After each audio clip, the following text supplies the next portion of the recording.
You're working for your wife, you're working for your husband. It's not wrong, but most of the disappointments which we have in our lives and most of the tears which we have, these tears were actually manufactured by the people we love.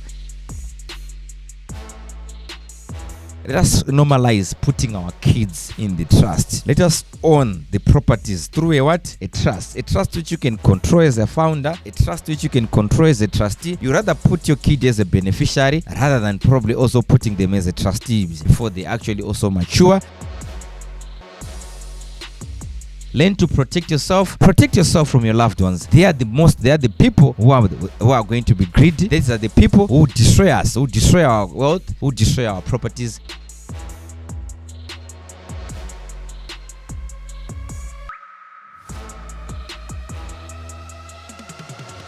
Greetings Africa, greetings Zimbabwe. My name is Jerry Monya Zungu. Welcome to the Chartered Vendor Podcast, where we talk about everything business and everything entrepreneurship, everything sales.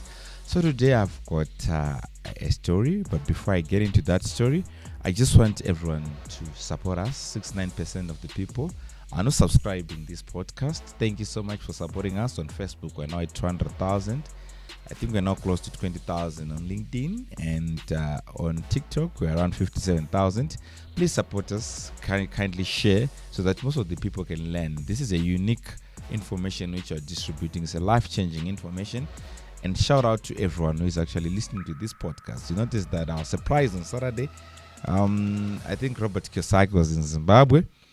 And on the same days, there were shows. I think like just last week, there were 3 shows, entertainment happening in Harare, whereby Winky D was playing at another sport, Japrez was playing at Harare Agriculture Show, and there was a couple clash for Zim Danzo and everyone, and all these shows were full and to the brim. And but you notice that when you start talking about business, when you've got our own Robert Kiyosaki coming into Zimbabwe, most of the people, they don't want to support that. But this is what will change our lives. This is what will actually change the circumstance which you are in.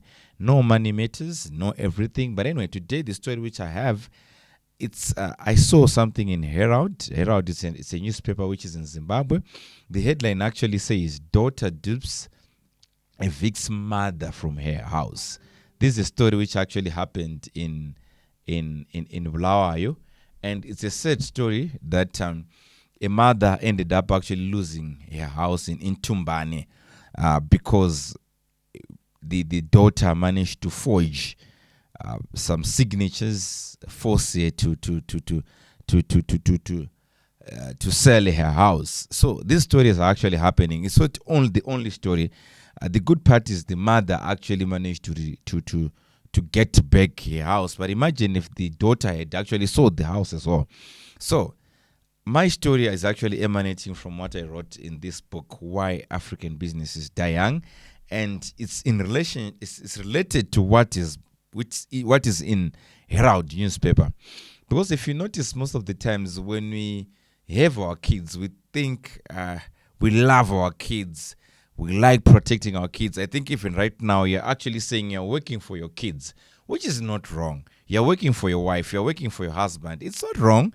But most of the disappointments which we have in our lives and most of the tears which we have, these tears were actually manufactured by the people we love. Like imagine a home mother, elderly, was about to be duped by a daughter, and she was evicted from her house by her daughter. We're not talking about a cousin. We're talking about niece or nephews. We're talking about a daughter. So this story is also resembles of what happened. I think that was when I was starting my consultants around 2015. I met a doctor who had just lost 3 of his businesses to his 2 sons and a wife. So what had happened was this doctor was at a surgery. He was a very good doctor. So he started working as a doctor, and he managed to build other 3 businesses from it. And whilst he was working, the sons, he put the other 2 sons at 25% each, the wife at 25%, and they did 25% in each and every company he was starting, because he was saying, I'm building it for my family. But after about 20 years, they started fighting with the wife, and the two kids actually chose to support the wife. And they converged, they had a board meeting, sorry, not a board meeting per se, shareholders meeting, extraordinary meeting to boot out the father out of the business because they had a quorum and they had 75% of the shares, and it was before the laws were changed. Like right now, we now have a Companies Act which is new, which is protecting minority shareholders as well. But by then, he was not protected, and the wife had become so powerful. They had money, they were running the show, and they successfully booted the father out of 3 businesses, and he only remained with the surgery. The sad part about this story is the guy passed on because he had hypertension and blood pressure. So my advice is, we are working very hard. It's not love to put your wife as the other director or as the other shareholder. It's very difficult for us to tell you this, but I've consulted quite a number of businesses. And most of the businesses I've consulted, usually it's wife, husband, kids, wife, husband, kids. So yes, it's not love. Why I'm saying it's not love? When you want to show them love, please don't put their names in the company. What you have to do, or even some of the properties which you're having, don't put it into Mr. and Mrs. I'll give you another story which also happened based on a true story as well. I told this other doctor that please, you don't have to, because everything she was owning, all the 3 properties she was owning, it was Mr. and Mrs. And the doctor was a Mrs. So I actually said to her, no, you don't have to do this. Why can't you register a trust and you register a company? Then the company will own, the company will actually own the what?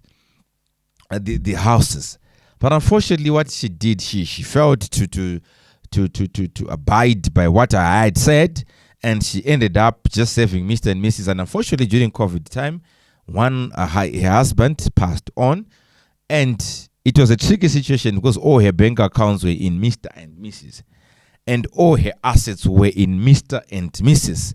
So everything had to be frozen because the law actually says if someone passed on, everything is supposed to be surrendered to the master of high court, including the bank accounts, including all the assets, until the estate has been settled. I think you can also get some lawyer to clarify all these kind of things. So this is what happened.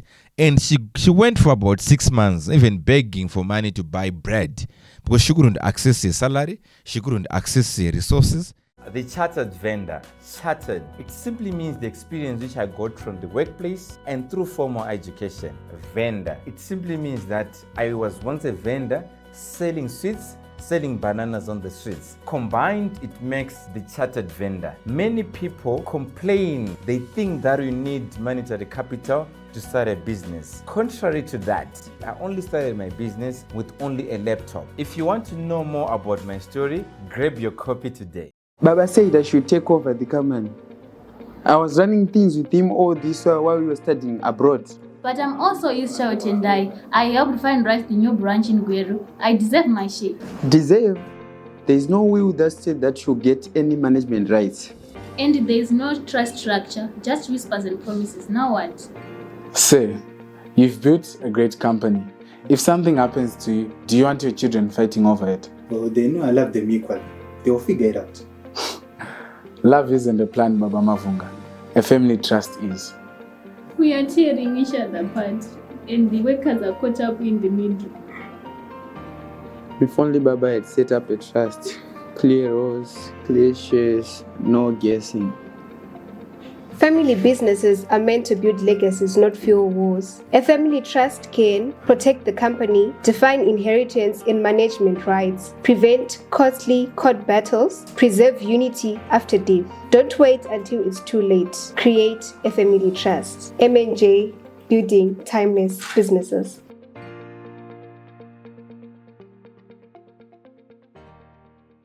So, what I'm simply saying is, what can you do when you're owning a company or when you're starting a company? Don't put it under your name. You rather say the company is actually you register a trust. Then that trust now is the one which is owning the company. So in all these cases, like the Intumbane case, if the mother had a trust, and if the kid was part of the trust, that kid was never going to do what she pleases. Why? Because the trust was supporting what? The trust would protect it. So imagine if the house in Tumbane was in a family trust, was in a company, and the company was owned by the trust. There was no way this house was going to be sold, or that this girl was going to steal what doesn't belong to her, because the mother would have actually been protected by a trust. A trust. Let us normalize putting our kids in the trust. Let us own the properties through a what? A trust. A trust which you can control as a founder, a trust which you can control as a trustee. You rather put your kid as a beneficiary rather than probably also putting them as a trustee before they actually also mature. And also find ways to always protect yourself from all these kind of things, because our kids, sometimes they can end up being our own enemies. Most of the people have died because of their kids.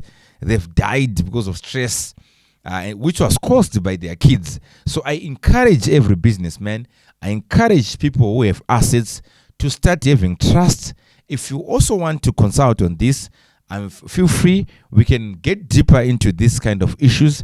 Remember, don't do it based on what I'm saying on this podcast only. You need to also consult professionals, and also even coming to our offices. We can also help you with actually having because every situation is different and you need everything to be tailor-made. So even those who are getting into divorces, you need the trust. Even for my sisters who are currently working and they're owning assets, and probably you got into your first marriage, it never worked, or you were just impregnated and you've got a kid, but you're working, you've got your own few assets. And for you to be married, some people are actually marrying you because they want your assets. So how do you protect yourself?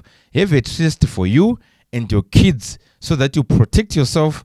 Then when you're now getting into that marriage, it simply means that you are not owning anything. When you divorce probably that guy who is thinking that they're going to steal your assets, they'll find you actually smart and everything is in a trust, which simply means that it doesn't belong to you directly. So please, guys, I feel sorry for the lady in Tumbane, in Bulawayo, and the story the podcast which I have today, it emanated from a story which is in Herald newspaper. Thanks to you, Herald Zimbabwe, for covering this kind of information, because most of the people will think that it's happening at the next door, but sooner than later it's going to happen in your life. Learn to protect yourself from your loved ones. They are the people who are going to be greedy. These are the people who destroy us, who destroy our wealth, who destroy our properties. So thank you so much. Until it's next time, it's Jerry Monyo Zungu. But I want you guys subscribe, share, comment. Let us talk about this conversation. Give us also stories which happened, real life stories. What you know which happened to your relatives. What you know which happened to your friends. Thank you so much, guys. Until next time, it's Jerry Monyo Zungu out.